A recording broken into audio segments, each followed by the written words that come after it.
My great pleasure to be here. I'm Yinglian Xie. I'm the CEO and co-founder of DataVisor. Thank you so much for being here. To start off, I'd love to hear more about DataVisor's latest sort of Gen AI focus. Yes, to give you a background, so DataVisor is a platform that provides end-to-end kind of detection capability that is powered by AI and machine learning for financial institutions, large enterprise, to protect against variety different kind of fraud all in real time. So we recently launched that what we will call AI Copilot that is powered by generative AI. It has uh, kind of three capabilities, all aimed at improving automation, efficiency, and better results. So the number one kind of capability it provides is to achieve better results in detection. That is to provide this automated kind of decision rule tuning and optimization. So for fraud strategists, many times they write these business logics and to detect fraud based on their human domain knowledge. And sometimes they pick different threshold, pick a different blacklist. And many times it's a human trial error. Sure. Extremely time-consuming process and not optimized. So generative AI can make it more automated to recommend a few areas and give you different trade-off threshold and based on different factors to be more conservative and aggressive. So the second big factor, big kind of areas we're launching with generative AI is to automate this rule description generation. Okay. So many times for fraud strategies, we put the rules together, and it's tedious to put the rule descriptions into human understandable languages, and many strategists don't do that. And therefore, it creates kind of this issues of maintenance over time and documentation, and for better kind of maybe governance purpose. Sure. And sometimes when the alert is generated and when customer support and communicate with the customers, we don't understand why, for example, our transaction got blocked. So by generative AI and leveraging that, we can automate that task, that tedious process, and therefore provide better transparency and governance and documentation, and also much improved customer experience. So the final area we provide is also kind of the automation and efficiency area is to use human understandable language as input to automatically generate those which we call kind of the feature enhanced kind of attributes scripts. Okay. And also to facilitate debugging process. In the past, this process oftentimes needs to be done not just by the fraud domain expert, but also with programming support. Because many times with human understanding kind of ideas, for example, the velocity of the transactions within, for example, the past 7 days, and specific at certain, let's say, IP addresses, devices, those type of things, you have to write code scripts, like snippets, in order to make it to be consumed by our fraud decision like engine. And that sometimes is error-prone process because you could write the wrong scripts. You need a debugging process. You need programming support. It often takes weeks to deploy a simple attributes. And with generative AI, we can leverage the human understandable language as input, but to automate the whole process to write the script for them. And also, if they write a script and want to figure out what's wrong with it, we can leverage generative AI to debug it. So much more enhanced process. And for the first time, empower the fraud analysts and strategists to be able to do so without IT support. Sure, understood. Something that's interesting to me is the fact that AI data sets are so contingent upon the data that goes into them. So I'm curious what the process was like actually accumulating the relevant data to be able to write these rules through Gen AI. So in this case, as you mentioned, for improving kind of rule performance results, we do rely on the historical data and also the labels that we have, Sure. meaning whether we know for the past, for example, transactions or onboarding requests, whether we have any ground truth information. Once we have that, then we can leverage AI to adjust the process. So that data elements become very critical. And you are right, many times in practice, in particular with fraud scenarios, sometimes these data labels are hard to come by, or sometimes very hard to come by. in a timely manner, meaning by Right. the time we know the ground truth, the loss has occurred Right. and a few months has passed. And that sometimes also means whatever we build and tune has that caveat that we are very much kind of tuned into something that can detect the past attacks, not necessarily mean future attacks. Therefore, DataVisor has another machine learning approach that complements this generative AI approach, which we call unsupervised machine learning. Mm-hmm. And that concept has been going on for a while, but we are among the first one really to launch this in production environment in real-time setting with high accuracy. And so unsupervised machine learning is a different approach that is going to detect those evolving or newly formed fraud rings without these historical labels Mm-hmm. and without this kind of strict data requirements. Right. So essentially, depending on data quality, you can either leverage the traditional machine learning approach or generative AI. Alternatively, if you don't have that, you can leverage a different AI approach called unsupervised machine learning to achieve that purpose too. Okay, understood.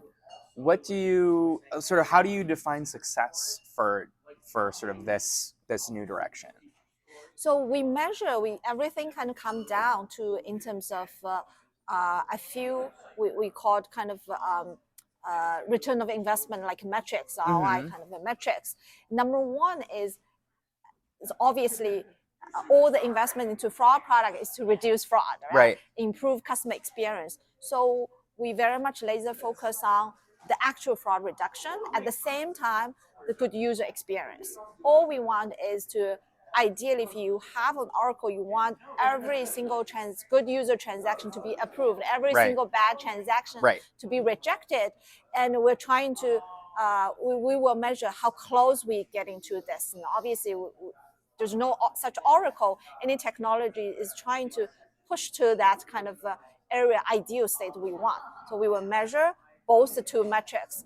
And then from the other side, automation efficiency, we can measure, for example, in the past, how long it takes to write a feature and put it into production. And now, how faster we can kind of enhance the team. That translates to productivity increase and much increase, I would say, kind of efficiency. Right. And in the past, we talk about weeks for that task to happen. Now it literally takes you a couple minutes, Right. a click of button. And so that can be massive productivity increase. And finally, in terms of auto rule description and generation, we also can measure, for example, typical time for a human to write rules or the missing rate of rules. Many times Sure. you actually would see a lot of rules being created without any single description. Now with this generative AI, every rule has a description. That would translate to much better improved maintenance. At the same time, facing with the customers, or the customers can have good explainability why my transaction is being blocked. Right. Right. So there's a certain degree of transparency Yes. in addition to efficiency that you're looking Correct. for. Understood. I have two questions left. Okay. One is, what do you see for DataVisor in the coming year? So DataVisor is very much committed to continued innovation to bring the best technology and the next generation kind of solution to our customers. Ultimately benefits you and I, all of our consumers. So along the direction of DataVisor's AI Copilot, generative AI, we have a few more kind of, I would say, enhancement, a lot more to continue. So this is only the first launch of generative AI. We also have further kind of, for example, new rule recommendations, and which we call kind of AI co-agent to help with the review tasks, help with even automated review, etc. There's a lot of areas we can improve. So we are very excited about this direction. Sure. And the second direction we're also leveraging is what we're building. The more data we have, as you mentioned, the system become more powerful. Therefore, we really advocate this concept of building a centralized intelligence portal Sure. for account lifecycle monitoring and account lifecycle improvement, and for our customers.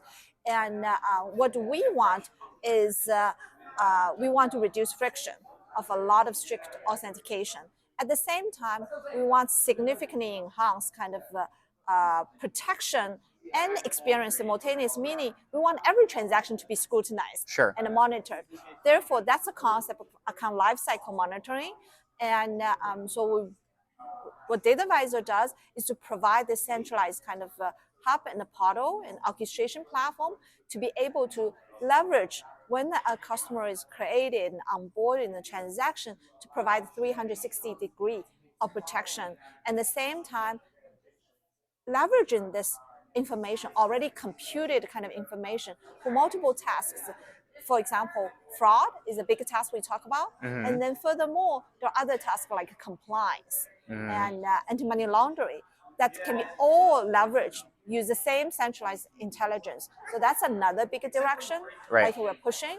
And so at the same time, I would say usability, ease of use for us, like in improving productivity, that's definitely an area that AI should continue to improve on top of like better Understood. results. Right? Right. That's what we talk about.